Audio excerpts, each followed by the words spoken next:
Camarade président Vladimir Poutine, camarade président chef d'État africain, camarades chefs de délégation, bonjour. C'est un honneur pour moi ce matin donc de prendre la parole ici et de vous passer donc le salut fraternel du peuple du pays des hommes intègres.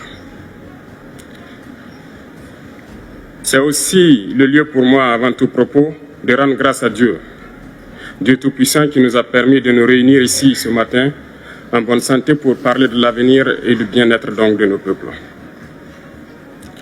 Je m'en vais m'excuser auprès des anciens que je pourrais vexer dans mes propos à venir. L'africanité oblige, les droits d'aînesse, je me dois de m'excuser. Camarades, j'ai quelques questions donc de ma génération, mille et une questions qu'on se pose. Mais nous n'avons pas de réponse. Et il se trouve qu'ici, nous pouvons laver donc notre linge sale parce qu'on se sent en famille. On se sent en famille en ce sens que la Russie est une famille aussi pour l'Afrique. C'est une famille parce que nous avons la même histoire. La Russie a consenti d'énormes sacrifices pour libérer le monde du nazisme pendant la Seconde Guerre mondiale. Les peuples africains, nos grands-pères, ont été déportés de force aussi pour aider l'Europe à se débarrasser du nazisme. Nous partageons la même histoire en ce sens que nous sommes les peuples oubliés du monde, qu'ils soient dans les livres d'histoire, dans les documentaires ou films. On tend donc à balayer le rôle prépondérant qu'a joué la Russie et de l'Afrique dans cette lutte contre le nazisme. Nous sommes ensemble parce que actuellement nous sommes là pour parler de l'avenir de nos peuples, de ce qui va advenir demain, de ce monde libre auquel nous aspirons, de ce monde sans ingérence dans nos affaires internes. Nous avons les mêmes perspectives et je souhaite que ce sommet soit l'occasion donc de pouvoir tisser de très bonnes relations en vue d'un meilleur avenir de nos peuples. Les questions que mes générations se posent sont les suivantes, si je peux me résumer, c'est de ne pas comprendre comment l'Afrique, avec tant de richesses sur notre sol, avec une nature généreuse, de l'eau, du soleil en abondance, l'Afrique est aujourd'hui le continent le plus pauvre. L'Afrique est un continent affamé. Et comment se fait-il que les chefs d'État traversent donc le monde à mendier? Voici des questions que nous nous posons et que nous n'avons pas de réponse jusque-là. Nous avons l'occasion de tisser de nouvelles relations. Et j'espère que ces relations puissent être les meilleures pour donner un meilleur avenir à nos peuples. Ma génération me charge aussi de dire que, par ce fait de pauvreté, ils sont obligés de traverser l'océan pour essayer de rallier l'Europe. Ils meurent dans l'océan. Mais que prochainement, ils n'iront pas traverser parce qu'ils viendront devant nos palais pour chercher leur pitance quotidienne. Pour ce qui concerne le Burkina Faso, aujourd'hui, nous sommes confrontés depuis plus de 8 ans à la forme de manifestation la plus barbare, la plus violente du néocolonialisme, de l'impérialisme. L'esclavage qu'on tend encore à nous imposer. Nos dévanciers nous ont bien appris une chose. L'esclave qui n'est pas capable d'assumer sa révolte ne mérite pas que l'on s'apitoie sur son sort. Nous ne nous apitoyons pas sur nos sorts, on ne demande pas que quelqu'un s'apitoie sur notre sort. Le peuple burkinabé a décidé de lutter contre l'île terroriste en mesure de relancer son développement. Dans cette lutte, des vaillants peuples, des vaillantes populations se sont engagées à prendre les armes face au terrorisme, ceux que nous avons affectueusement appelés les VDP, des volontaires. Nous sommes surpris de voir les impérialistes traiter ces VDP de milices et de tout type.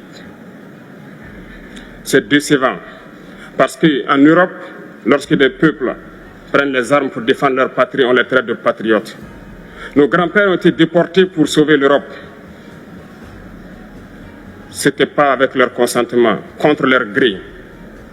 Et bien au retour, on se rappelle bien qu'à Tiaroy, lorsqu'ils ont voulu revendiquer leurs droits élémentaires, ils ont été massacrés. Cela ne fait rien donc. Lorsque nous, peuple, nous décidons de nous défendre, on nous traite de milices. Mais là n'est pas le problème. Ce qui est le problème, c'est de voir des chefs d'État africains qui n'apporte rien à ces peuples qui se battent, mais qui chantent la même chose que les impérialistes en nous traitant de milices, en nous traitant donc d'hommes qui ne respectent pas les droits de l'homme. De quels droits de l'homme parle-t-on? Nous nous offusquons contre cela et c'est honteux. Il faut que nous, chefs d'État africains, nous arrêtons de nous comporter donc en marionnettes qui dansent à chaque fois que les impérialistes tirent sur les ficelles. Hier, le président Vladimir Poutine a annoncé donc l'envoi de céréales en Afrique. Nous sommes bien contents. Nous lui disons merci pour cela. Mais aussi, c'est un message passé à nous, chefs d'État africains, parce qu'au prochain forum, nous ne devrons pas venir ici sans avoir assuré, pour ceux qui ne connaissent pas la guerre, l'autosuffisance alimentaire de nos peuples. Nous devons prendre l'expérience de ceux qui ont pu déjà atteindre cela en Afrique, tisser de bonnes relations ici et tisser de meilleures relations avec la Fédération de Russie pour pouvoir assouvir les besoins de nos populations. Je ne serai pas peut-être long, le temps imparti est très court. Nous sommes obligés de nous arrêter à un moment donné. Mais je voudrais terminer en disant que nous devons donc rendre hommage à nos peuples qui se battent. Gloire à nos peuples, dignité à nos peuples, victoire à nos peuples. La patrie ou la mort, nous vaincrons. Merci, camarades.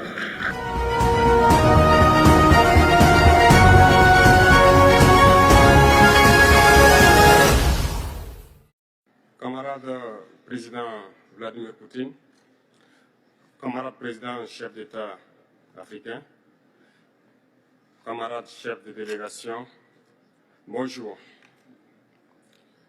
C'est un honneur pour moi ce matin donc de prendre la parole ici et de vous passer donc le salut fraternel du peuple du pays des hommes intègres. C'est aussi le lieu pour moi, avant tout propos, de rendre grâce à Dieu, Dieu Tout-Puissant qui nous a permis de nous réunir ici ce matin en bonne santé pour parler de l'avenir et du bien-être donc de nos peuples. Je m'en vais m'excuser auprès des anciens que je pourrais vexer dans mes propos à venir. Africanité oblige, les droits d'aînesse, je me dois de m'excuser. Camarades, j'ai quelques questions donc de ma génération, mille et une questions qu'on se pose. Mais nous n'avons pas de réponse. Et il se trouve qu'ici, nous pouvons laver donc notre linge sale parce qu'on se sent en famille. On se sent en famille en ce sens que la Russie est une famille aussi pour l'Afrique. C'est une famille parce que nous avons la même histoire. La Russie a consenti d'énormes sacrifices pour libérer le monde du nazisme pendant la Seconde Guerre mondiale. Les peuples africains, nos grands-pères, ont été déportés de force aussi pour aider l'Europe à se débarrasser du nazisme. Nous partageons la même histoire en ce sens que nous sommes les peuples oubliés du monde, qu'ils soient dans les livres d'histoire, dans les documentaires ou films.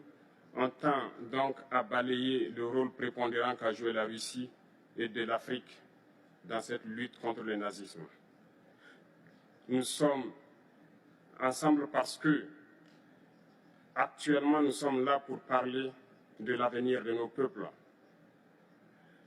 de ce qui va advenir demain, de ce monde libre auquel nous aspirons, de ce monde sans ingérence dans nos affaires internes. Nous avons les mêmes perspectives et je souhaite que ce sommet soit l'occasion donc de pouvoir tisser de très bonnes relations en vue d'un meilleur avenir de nos peuples. Les questions que mes générations se posent sont les suivantes, si je peux me résumer, c'est de ne pas comprendre comment l'Afrique, avec tant de richesses sur notre sol, avec une nature généreuse, de l'eau, du soleil en abondance, l'Afrique est aujourd'hui le continent le plus pauvre.